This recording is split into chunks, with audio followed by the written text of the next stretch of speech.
Hello friends, welcome to goal cafe. என்னோட name Aswa. இன்றைக்கி நம்ம பார்க்கக்கூடிய கண்டென்ட் ஐடி ஆக்டோட கேஸ் லாஸ் பார்ட் 2. நம்ம ஃபர்ஸ்ட் பார்ட்டில் நம்ம ஒரு 5 கேஸ் லாஸ் நம்ம பார்த்துருப்போம்.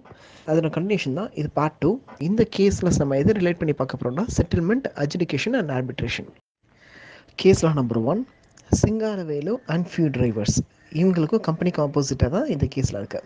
என்னென்னா சிங்காரவேலு அண்ட் ஃபியூ டிரைவர்ஸ் என்ன அப்போஸ் பண்ணுறாங்கன்னா, ஃபேக்ட்ரிக்கு எதிர்த்து எவ்ரி இயர் எங்களுக்கு 3 செட் ஆஃப் யூனிஃபார்ம் கொடுக்குறாங்க.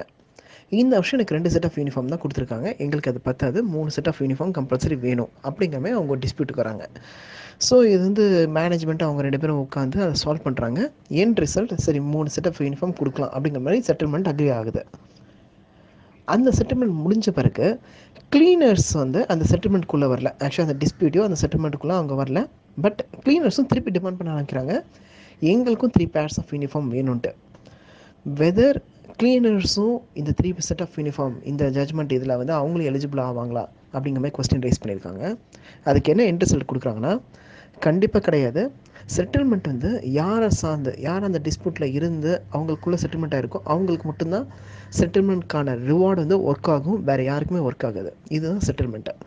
ஸோ வெறும் டிரைவர்ஸ்க்கு மட்டும்தான் அந்த 3 செட் ஆஃப் யூனிஃபார்ம்ஸ் எலிஜிபிள், கிளீனர்ஸ்க்கு எலிஜிபிள் கிடையாது. கேஸ்லா நம்பர் 2, தாஜ்மஹால் டெக்ஸ்டைல் யூனிட்டில் ஒரு இண்டஸ்ட்ரியல் டிஸ்பியூட் வருது. கவர்மெண்ட் அதுக்கு ஒரு ஜட்ஜ்மெண்ட்டை ஒரு அவார்டை ரைஸ் பண்ணுறாங்க. அது ஃபைண்டிங்ஸ் இண்டஸ்ட்ரியல் ட்ரிபியூனலோட ஃபைண்டிங் 1 ஜனவரி 2002 அப்போ வருது. அந்த அவார்டு எப்போ என்ஃபோர்ஸ் ஆகும் எம்ப்ளாயி மத்தியில் அப்படிங்கிற மாதிரி கேட்டிருக்காங்க. இதனுடைய ரிசல்ட் என்னென்னா, அக்கார்டிங் டு செக்ஷன் 17(1) படி அஃபிஷியல் கேசட்டில் வித்தின் 30 டேஸ்க்குள்ளே அது பப்ளிஷ் ஆகணும்.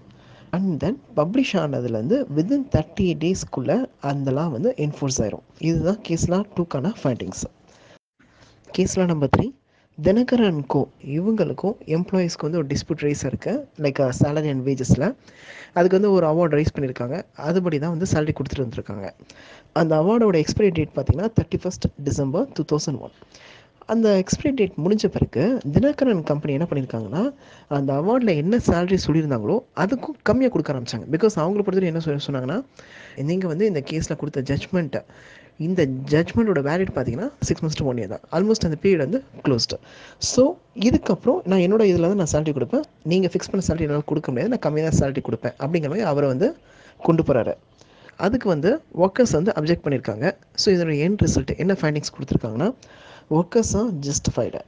அந்த அவார்டு எக்ஸ்பைரி ஆகுது அப்படிங்கிறதுனால அந்த சேலரி ஃபிக்ஸேஷன் ஜட்ஜ்மெண்ட்டில் சேலரி ஃபிக்ஸேஷன் அதுக்கும் கம்மியாக நான் சேலரி திருப்பி பே பண்ண ஆரம்பிப்பேன் அப்படிங்கிறது கரெக்டான விஷயம் கிடையாது அப்படிங்கிற மாதிரி தான் ஃபைண்டிங்ஸ் கொடுத்துருக்காங்க. பிகாஸ் அந்த ஜட்ஜ்மெண்ட் எதுக்கு கொடுத்துருக்காங்க, அந்த டிஸ்பியூட் ரைஸ் ஆகக்கூடாது தான்.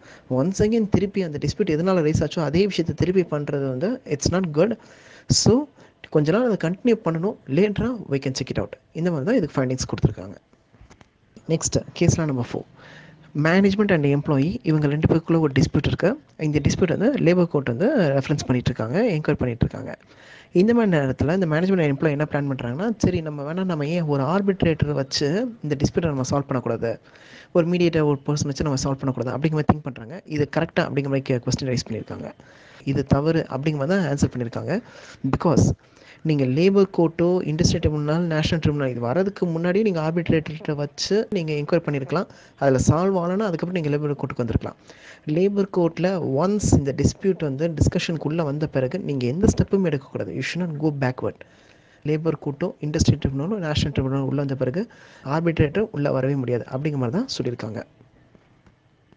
நெக்ஸ்ட்டு கேஸ்லாம் நம்பர் 5, நிர்மல் அண்ட் கோ லிமிட்டெடுக்கும் அங்கே உள்ள எம்ப்ளாயீஸ், அதாவது அதில் இருக்கக்கூடிய ஒரு பர்டிகுலர் குரூப் ப்ராக்ரெசிவ் பார்ட்டி, ஒரு ட்ரேட் யூனியன் பார்ட்டி, அவங்களுக்கு ஒரு டிஸ்பியூட் வருது, லைக் போனஸ் ஃபிக்ஸேஷனில் என் ரிசல்ட்டாக ஒரு 16% போனஸ் கொடுக்கலாம் அப்படிங்கிற மாதிரி அக்ரி பண்ணுறாங்க. அந்த டிஸ்பியூட் அப்போது அங்கே இருந்த ரிபப்ளிக் பார்ட்டி ஒன்ஸ் அகெயின் அது ஒரு குட்டி ட்ரேட் யூனியனை, அந்த ஃபேக்ட்ரி ரொம்ப பெருசு, ஆக்சுவலி நிறைய ட்ரேட் யூனியன் குரூப் இருந்திருக்கு. பெரிய ட்ரேட் யூனியன் குரூப் தான் ப்ராக்ரெசிவ் பார்ட்டி, அதுக்கும் மேனேஜ்மெண்ட்டுக்கு தான் இந்த வாக்குவாதம் வந்திருக்கு. சரிங்களா, அந்த இடத்துல மேனேஜ்மெண்ட் ஒரு 16% போனஸ் கொடுக்குறதா அக்ரி பண்ணியிருக்கு. இந்த வாக்குவாதம், இந்த டிஸ்பியூட்ஸ், இந்த ஜட்ஜ்மெண்ட் இருந்த இடத்துல இந்த ரிபப்ளிக் பார்ட்டி இல்லை.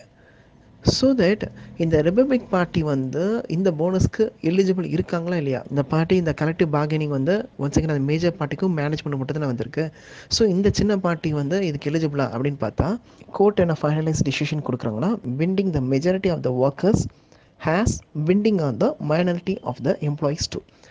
மெஜாரிட்டி ஆஃப் எம்ப்ளாயீஸ்க்கு வந்து ஒரு அக்ரிமெண்ட் பின் ஆச்சுன்னா ஆட்டோமேட்டிக்காக அங்கே மைனாரிட்டி ஸ்ட்ரென்த் கொண்ட எம்ப்ளாயீஸ்க்கும் இந்த அக்ரிமெண்ட் வந்து பின் ஆகும் அப்படிங்கிற மாதிரி தான் ரிசல்ட் பண்ணியிருக்காங்க. இதுதான் இண்டஸ்ட்ரியல் டிஸ்பியூட்ஸ் ஆக்ட் பார்ட் 2க்கான ஒரு சில ஃபியூ கேஸ் லாஸ். உங்களுக்கு இந்த கண்டென்ட் ஹெல்ப்ஃபுல்லாக இருந்துச்சுன்னா just give a like and share with your friends. Do subscribe.